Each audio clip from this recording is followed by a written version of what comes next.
Tíminn algjörlega að brenna frá okkur bara rétt að ganga hérna á línuna. Gamlársdagur árið 2009. Klukkan 2 eftir hádegi.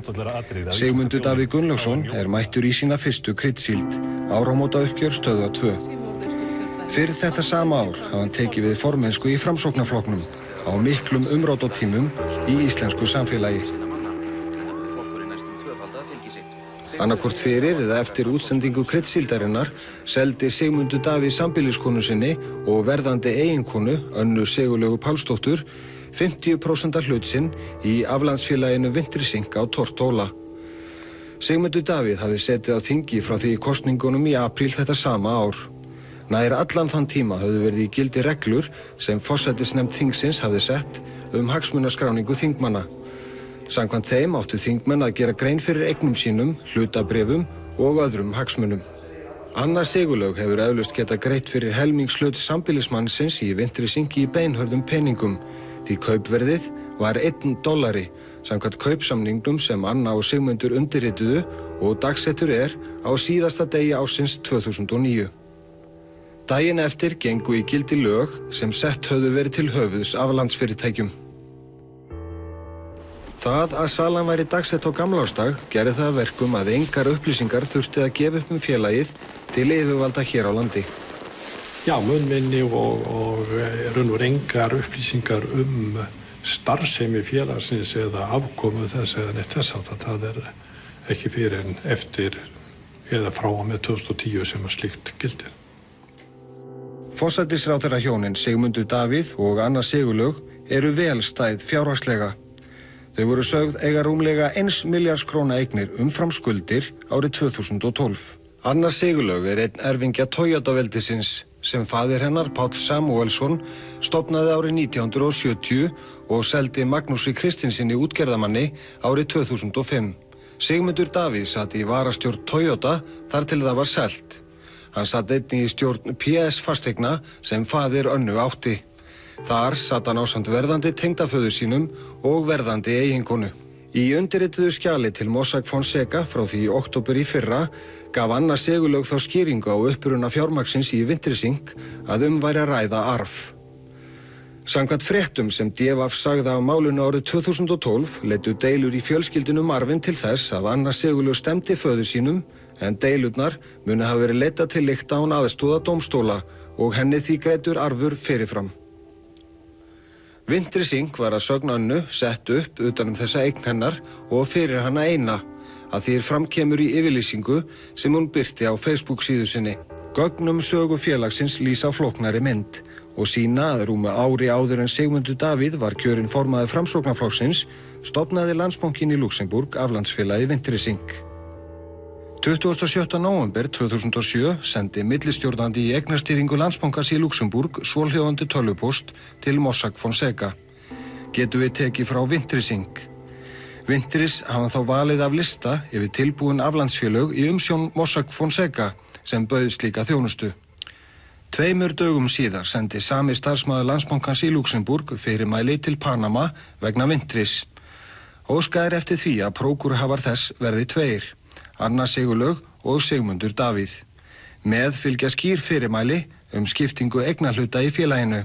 50% hlutur verði í eigu Önnu Sigurlaugar en hinn 50% í eigu Sigmundar Davíðs.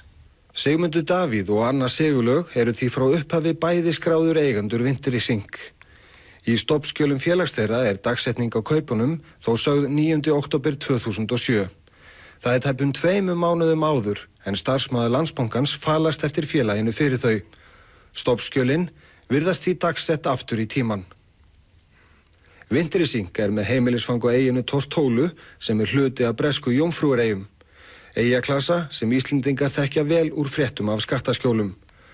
Og þótt raunverulegir eigendur þess og prókúruhafar séu Anna og Sigmundur alls ekki auðvelt að komast að því.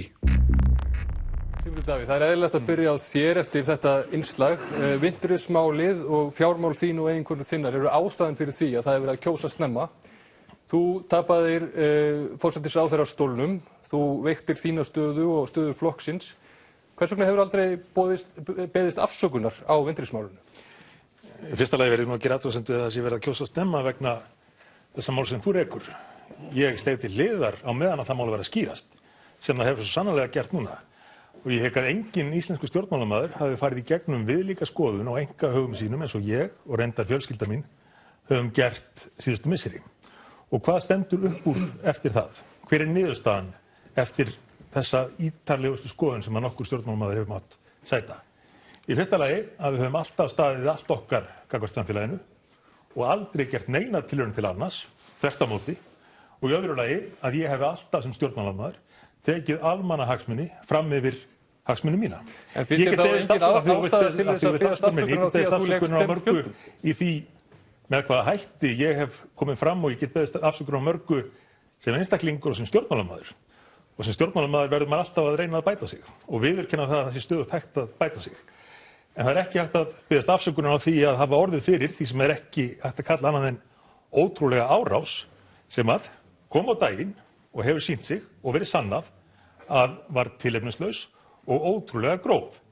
Breytir ekki því að ég sem stjórnmálamaður og allir aðrir stjórnmálamenn verða stöðugt að velta því fyrir sér hvað getur gert betur og ég hef svo sannarlega gert hluti sem ég hefði viljað gera öðruvísi í þessu máli og öðrum málum og vinna því sem stjórnmálamaður ekki bara að bæta samfélagið, heldur líka að bæta sjálfum mér. Bara svo við komum því að hreint áður en lengra er haldið, því finnst þess að ekkert siðferðislega athugavert í það að forsætisráðherra eigi eignir á aflandsi.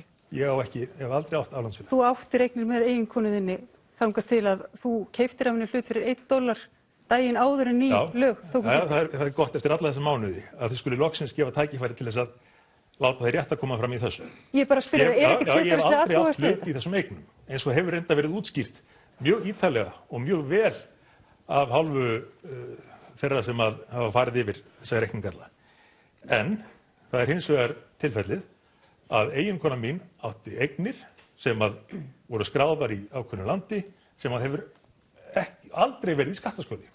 Þetta er land sem er með tvísköttunarsamninga við Ísland, upplýsingaskiptasamninga við Ísland og jafnvel þó að svo hefði ekki verið, þá hefði ekki skipt máli vegna þess að hún hefur alla tíð gefið allt upp, hverja einustu eign, nafn félagsins og heiti landsins á skattaskýrslu sinni. Við ætlum kannski bara að reyna að koma því á hreint, þú sem sagt eftir allt þetta sem á undan í gengið, alla þá atburðarás sem við lýstum hérna áðan og atburði sumarsins, þú sér enga ástæðu til þess að biðjast afsökunar á Vinstri-skóla? Jú, ég nefndi það, ég get biðjast afsökunar á mörgum hlutum, en ég get ekki biðjast afsökunar á því með hvaða hætti ákveðnir aðilar, meðal annars á vegum einkastofnunar, gengur fram í þessu máli. Er vandamálið sem sagt í rauninni það hvernig var flett ofan á málinu frekar en gjörningurinn sjálfur í þínum hug? Berum bara saman umfjöllun mig og mín mál, eða réttara sagt konu minnar, fjölskyldu, og umfjöllun mál forsætisráðherra Bretlands, sem að var þó sýnt fram á að hefði raunverulega notið hags af því að vera með eignum í